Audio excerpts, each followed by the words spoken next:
everyone, and welcome to a new video on the channel. Today we are setting up the month of March in my reading journal, and if you're new here or haven't seen any of my other videos in 2024, I am taking you to 12 different fantasy destinations each month. So for the month of March, we are doing the sneak peek page here on the left. I like to set this up so I can use it for social media posts. On YouTube, you're actually really lucky. You get to see not only the setup process, but also get the sneak peek well in advance compared to people over on Instagram. But I figure if you're going to spend some time with me and watch a video, you deserve to have these rewards earlier. So I have given up on drawing entirely. I might do little elements like I am now, but we're going to stick with the collage paper as much as possible. And I was very fortunate that I could find this piece that had a stag on it, and that is incredibly important to this theme. I'm also drawing something that if you're a fan of the series, you would recognize on first glance. And each month I've done like a little prompt. So for January, when we went to Bastille War College, or Fourth Wing by Rebecca Yarros, the prompt was Survive the Parapet. For February, we went to Alfheim in Fairy, which is Holly Black's Folk of the Air series, and I had Outsmart the Fae, and for this month we have Bow to No One, and by the time we reach this destination in the series, I'm pretty sure the main character is not going to bow her head to anyone, and she shouldn't. And that is because we're going to Terrasen in Erilea, and this is one of my favourite fantasy places in books that I've read. Throne of Glass by Sarah J Maas is my favourite by this author, and I absolutely adore this world. It was my first really big adventure into high fantasy, and I'm really enjoying it. And I think that this author hasn't come close to this series yet with her other worlds that she's created. So I'm very excited to be going to Terrasen in March, and it's also the month of my dear friend Millie, who I speak a lot about actually on this channel. She's helping me with this theme for the entire year. She's really good at Pinterest, and I actually did this thing without her because I kind of wanted it as a present to her. I'm not sure if she watches these videos, but I definitely went ahead without her this time round because I wanted to sort of celebrate her birthday by going to one of our favourite places together, and I hope she really, really likes it. So for the theme, in layout speaking terms, I just wanted it to be really simple. I wanted the photos to do the work. It's a really rich forest, enchanting environment, and I really wanted to just focus on those photos by making everything else around it very clean and very minimal. So that is what you'll experience through the rest of this video.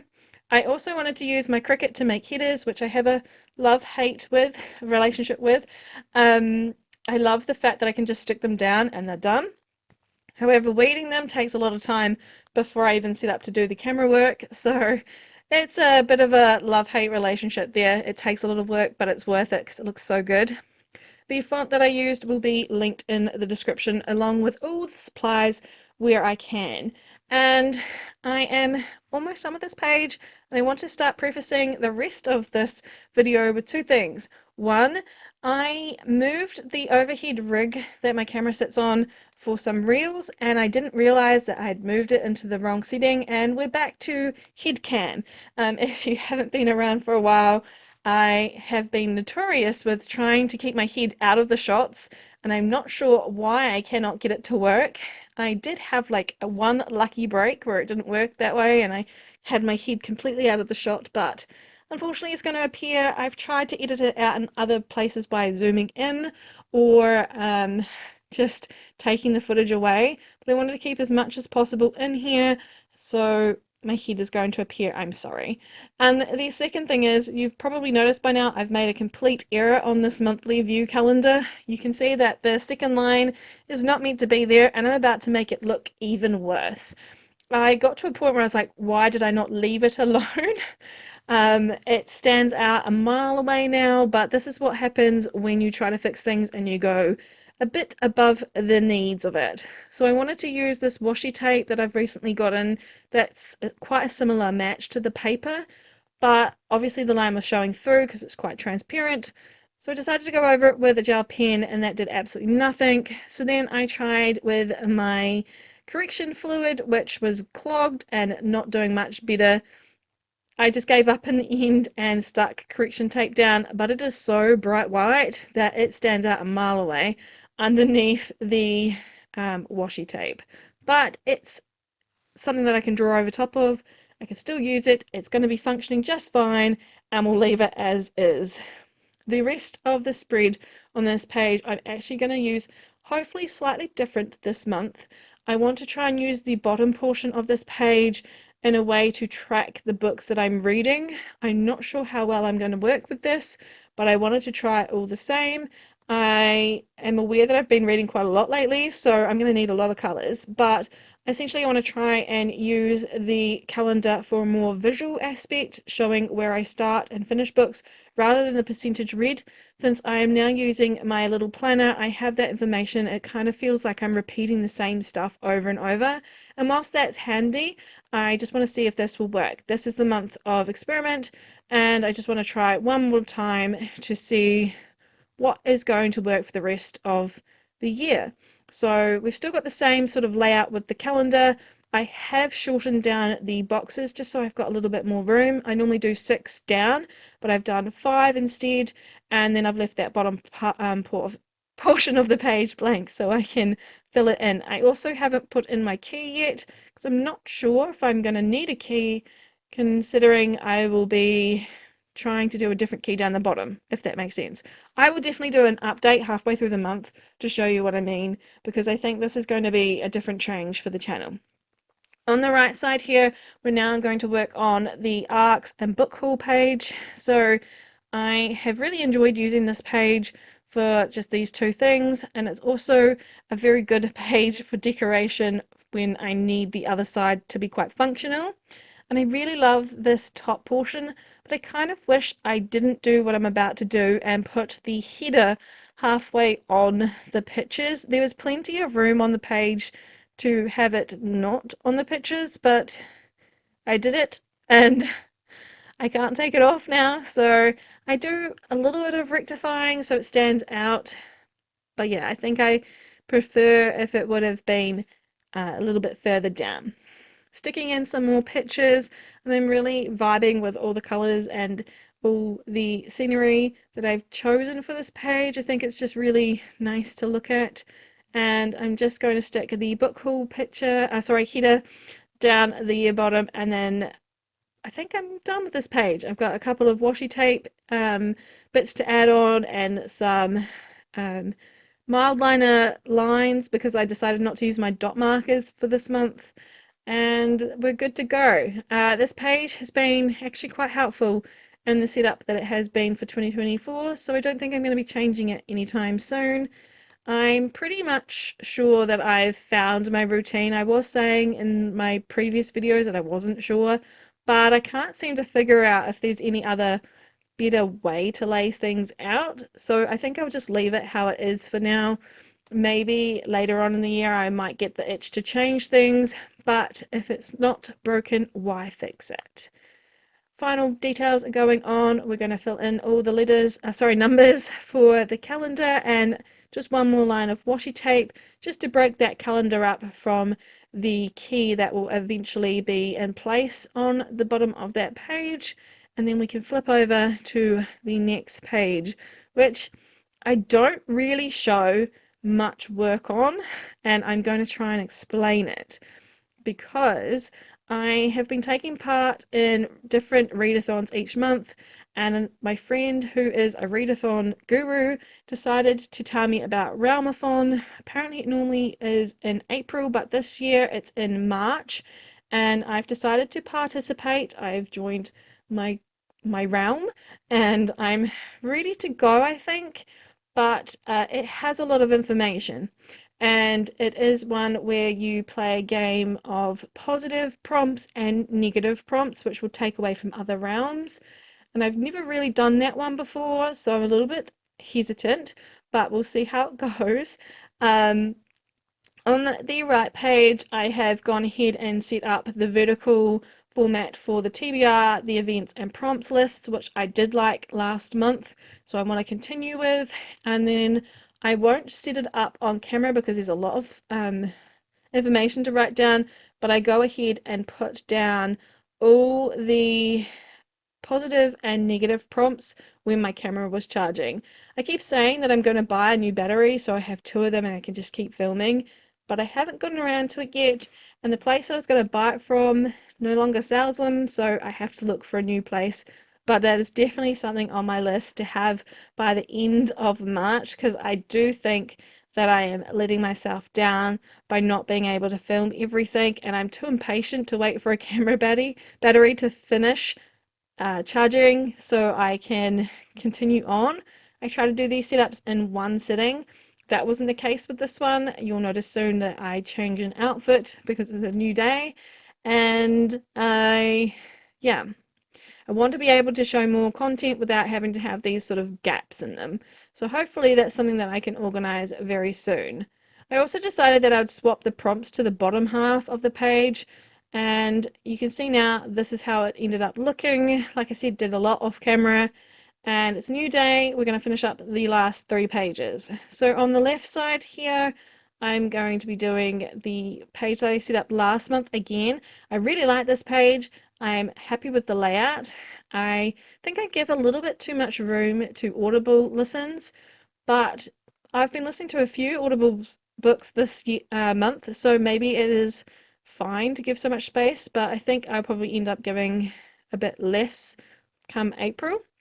And the bottom portion of the page is for DNF/sampled. So if you're not following recently, I changed my format from any books that I DNF over 10% are a DNF. Any books that I DNF under 10%, I just see them as a sample.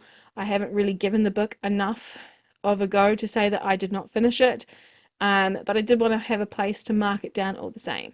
So this last portion here is where I stick the DNFs and sampled, and I intentionally have left such a small gap with the hopes that I don't DNF or sample too many books.